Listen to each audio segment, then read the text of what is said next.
السلام علیکم ورحمۃ اللہ وبرکاتہ۔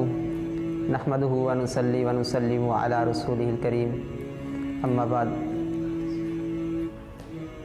آج کل سائنسی اور ترقی یافتہ دور ہے اور ایک مسئلہ انتہائی اہمیت کا حامل ہے، وہ ہے کہ ساری دنیا کے لوگ رمضان المبارک اور عید ایک ہی دن کریں گے یا ان کے مطلع اور رؤیت کا اختلاف ہوگا، مختلف ہوں گی۔ تو اس کے بارے میں دو اقوال ہیں، دو طرح کے اقوال موجود ہیں۔ کچھ علماء کرام یہ کہتے ہیں کہ ہر علاقے کی رؤیت اور مطلع مختلف ہوگا۔ مثلا اگر ایک علاقے والوں نے چاند دیکھ لیا تو وہ اپنی رؤیت کے اعتبار سے روزے رکھنے شروع کر دیں گے، تو جن علاقے والوں نے نہیں دیکھا تو وہ ان کے بعد شروع کریں گے اور وہ اپنا اعتبار کریں گے۔ کچھ علماء کرام یہ کہتے ہیں، اور کچھ علماء کرام یہ کہتے ہیں کہ اگر دنیا کے کسی خطے میں، مثلا سعودی عرب والوں نے چاند دیکھ لیا ہے، یا پھر پاکستان والوں نے دیکھ لیا، یا افغانستان والوں نے دیکھ لیا، دنیا کے کسی خطے والوں نے بھی چاند دیکھ لیا ہے، تو سب پر یہ لازم ہو جاتا ہے کہ وہ روزہ رکھ لے۔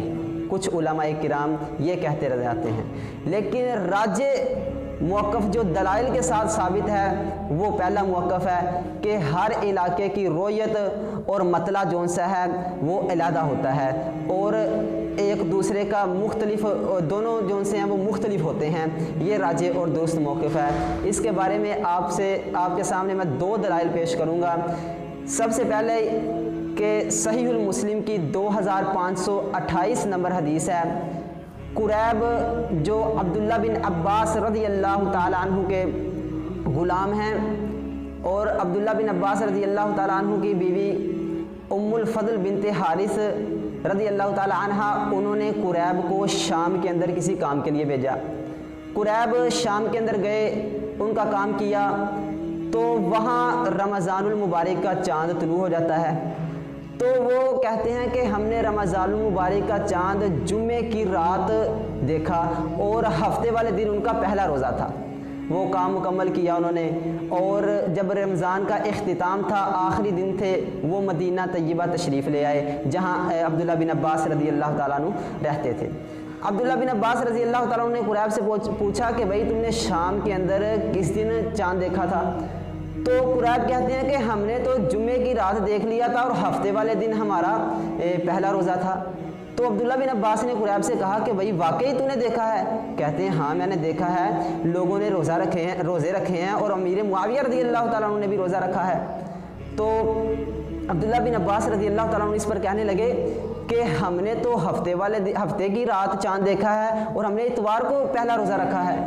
تو پھر قریب کہنے لگے انہیں، الا تکتفی برؤیت معاویہ و صیامہ، کیا آپ معاویہ رضی اللہ تعالیٰ عنہ کی رؤیت اور ان کے جو صیام ہے، ان کے روزے کا اعتبار نہیں کریں گے؟ ان کے اعتبار سے آپ عید نہیں منائیں گے کیا؟